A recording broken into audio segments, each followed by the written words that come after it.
So what we want to do is want to quickly play this audio for you guys to take a listen to it. It's only about 30 seconds, and then we're going to come back and get into the show. Take a listen to Stephen A. Smith here. I'm looking at Grimes. He's looked good.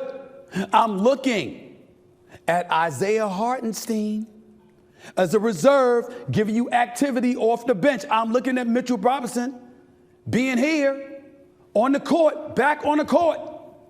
I'm thinking about this. And OG Anunoby is back in the lineup. Still favoring that elbow a little bit, but he's back in the lineup. And I'm sorry, I didn't mean Grimes because I know he got traded. So you heard what Stephen A. Smith had to say. Why is this important?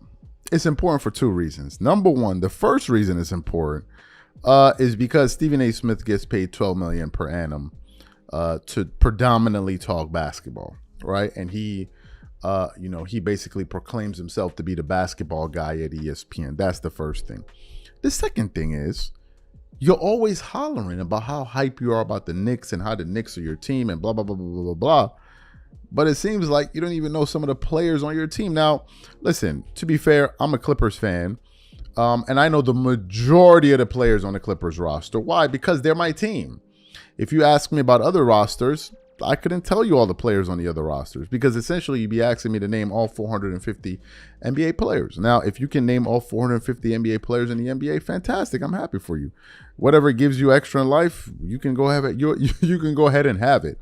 But even me, right? I know most of the Clippers players. You got Paul George, Kawhi Leonard, Mason Plumlee, Ivica Zubac, Norman Powell.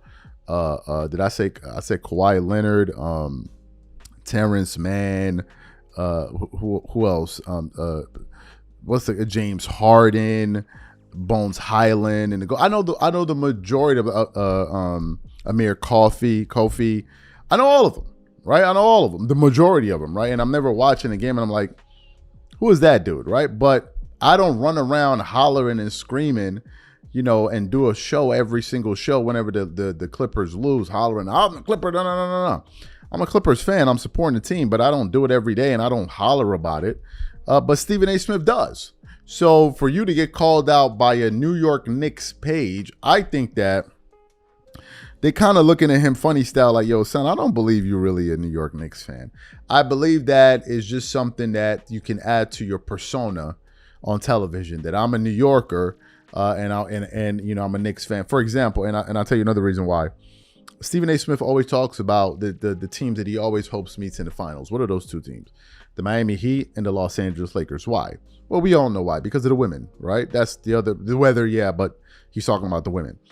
But if you're a New York Knicks fan, why aren't you always hollering like, yo, I would love it to be in New York. Like, I would love it to be in New York. I would love it to be in New York. Like, that's what a Knicks fan would feel. Now, to me, somebody that I think is a real Knicks fan is Carmelo Anthony. Carmelo Anthony was born in Brooklyn, New York. He grew up in Baltimore. At least that's what I know. And I think Carmelo still lives in Brooklyn, if I'm not, or New York at least. I think he does his show out of New York. His name of his show is called, 7 p.m. in Brooklyn. He seems like a real New Yorker through and through. And Stephen A. Smith may just be playing the role of a Knicks fan to kind of generate views and hype him up, and not really be a Knicks. I've never heard him once say, oh, I would love it to be New York or whatever. I never hear that. But for you to get called out, by New York Knicks page, they probably looking at you sideways like, yo, I don't really believe that this dude is supporting the Knicks, right? And that's a New York Knicks page.